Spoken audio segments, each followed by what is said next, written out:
જય ઓગળ દાદા। હવે મિત્રો વાત કરવી છે શનિવારના દિવસે જે ઓગળની પવિત્ર ધરતી હતી એને જે કલંકિત કરવાનું કામ થયું છે એને લઈને।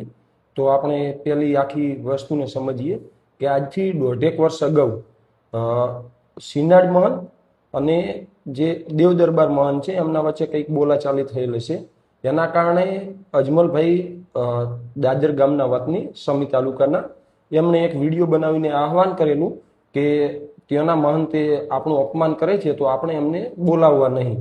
એ બાબતને અદાવત રાખી અને 1.5 વર્ષ પછી ગયા શનિવારના દિવસે થરામાંથી 2 વાગ્યાના સુમારે બપોરે 2 વાગ્યે જે દેવ દરબારના મહંત છે એમના લુખ્ખા તત્વો જ કહી શકાય કે એ લોકો 70 વર્ષની ઉંમરના વૃદ્ધનું એક સામાજિક આગેવાનનું ભર બજારમાંથી અપહરણ કરે છે। અપહરણ કરી અને પછી એ લોકો એમને દેવ દરબારની જગ્યામાં લઈ જાય છે। એ દેવ દરબારની જગ્યામાં લઈ જઈને એમની સાથે ઢોર માર મારવામાં આવે છે, એમના વિડીયો ઉતારવામાં આવે છે અને જે વિડીયો હાલમાં એમણે વાયરલ પણ કરેલા છે। એના પછી એમના જે સગા સંબંધીઓ હોય છે 112માં જાણ કરે છે કે આવી રીતના અપહરણ થયેલું છે। તો 112ની ટીમ દાદાને મદદ કરવાની જગ્યાએ એની જગ્યાએ 112ની ટીમ આવી દાદાને ડરાવે છે, ધમકાવે છે અને ત્યાં બેઠા બેઠા દાદા પાસે એવું કહેવા આવે છે કે ભાઈ હું તો મારી રીતે આવ્યો હતો અને માફી માંગવા આવ્યો છું।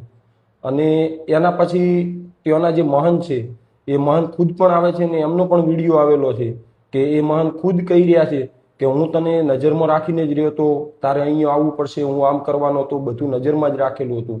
એટલે અને એના પછી જ્યારે દાદા પોલીસમાં ફરિયાદ આપવા જાય છે, શનિવારના દિવસે ઘટના બનેલી છે અને હું આજે બુધવારના દિવસે વિડીયો બનાવું છું, ત્યાર સુધી પોલીસે હજી સુધી ફરિયાદ નોંધી નથી। અને જે શનિવારના દિવસે એક અરજી લીધેલી થરા પોલીસમાં, પરંતુ એ અરજીની બાબતમાં એમને કોઈ પણ કામગીરી કરેલ નથી। જે 3 લોકોએ વિડીયોમાં સ્પષ્ટ રીતે દેખાય છે એમના ઉપર હજી સુધી એમને હાજર કર્યા નથી। એટલે ખરેખર હવે આપણે સમજવાનું છે કે શું ગુજરાતમાં જે કાયદો અને વ્યવસ્થા છે એ સામાન્ય માણસ માટે જ છે કે કોઈ મોટો માણસ ભૂલ કરે તો એમના માટે કોઈ કાયદો વ્યવસ્થા છે કે નથી? સૌથી પહેલા તો એ સમજવું જરૂરી બની ગયું છે। હર્ષભાઈ સંઘવી મોટા અવાજમાં કહેતા હોય છે કે કાયદામાં રહેશો તો ફાયદામાં રહેશો, પરંતુ હાલમાં તો ચોખ્ખું દેખાઈ રહ્યું છે કે કાયદો ફક્ત નાના માણસો માટે છે। જ્યાં પણ સામે કોઈ મોટો માણસ હોય ત્યાં આગળ કાયદો કોઈ કામ કરી રહ્યો નથી અને ધીરે ધીરે લોકોમાંથી કાયદા ઉપરથી ભરોસો પણ ઉઠતો જઈ રહ્યો છે। જે ટાઈમે લોકો કાયદામાંથી ભરોસો ઉઠી જશે અને જ્યારે લોકો હાથમાં કાયદો લેવાનું કરશે ને ત્યારે પરિસ્થિતિ બહુ વિનાશકારી છે।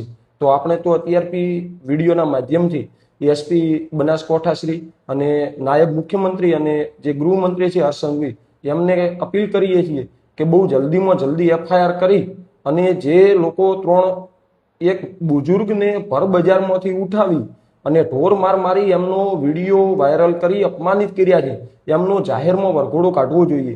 કેમ કે જો વરઘોડો શું એવું છે કે જે લોકો નાના હોય એમના જ વરઘોડા નીકળે અને આ કોઈ એક સમાજની બાબત નથી। કાલે ઉઠીને આપણે ખુદ એક વસ્તુનો વિચાર કરો કે આપણે કોઈ બી ધર્માચાર્ય જે છે આપણે એમના ઉપર અઢળક વિશ્વાસ ધરાવતા હોઈએ છીએ, એમનું સન્માન કરતા હોઈએ છીએ, પરંતુ જ્યારે એ સત્તાના મદમાં ધર્મના સત્તાના મદમાં જ્યારે એમનું ભાન ભૂલી જાય છે અને એક ગુંડાની રીતે જે વર્તન કરે છે એ બિલકુલ રીતે અયોગ્ય છે।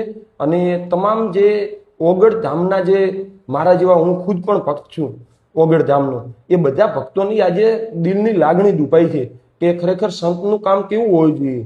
સંતનું કામ એવું હોવું જોઈએ કે તમે કોઈ ભૂલ કરીને ગયા હોય, સંત માફ કરી દે એકવાર માટે। અને આમાં તો કોઈ એવી મોટી ભૂલ કે એમને કોઈ અપશબ્દ બોલ્યો એવું પણ નથી, પરંતુ ફક્ત ને ફક્ત પોતાનો પાવર બતાવવા માટે કે પછી એમના અટેચમેન્ટ કોઈ મોટા પોલિટિકલ લોકો જોડે હોય એમનો ઉપયોગ કરી અને કે નાના મને તો કંઈ નહીં થાય। પરંતુ આપણે એમને પણ એટલું જ જણાવવા માંગીએ છીએ કે સમયની એક વસ્તુ એવી છે કે સમય હંમેશા બદલાતો હોય છે અને જે બી ટાઈમે આસારામ હોય કે રામ રહીમ હોય એમને પણ એવું જ હતું કે મારા પાસે તો બધું પોલિટિકલ ટચ છે, પેલું છે, મને કશું નહીં થાય। પરંતુ સમય આવ્યો ને આજે આપણે જોઈ રહ્યા છીએ। એટલે આપણે હજી પણ એક વખત અપીલ કરીએ છીએ કે બહુ જલ્દીમાં જલ્દી એફઆઈઆર લઈ અને જે લોકો આમાં સંલગ્ન હોય એમના વિરુદ્ધ કાયદાકીય કાર્યવાહી કરવી પડે।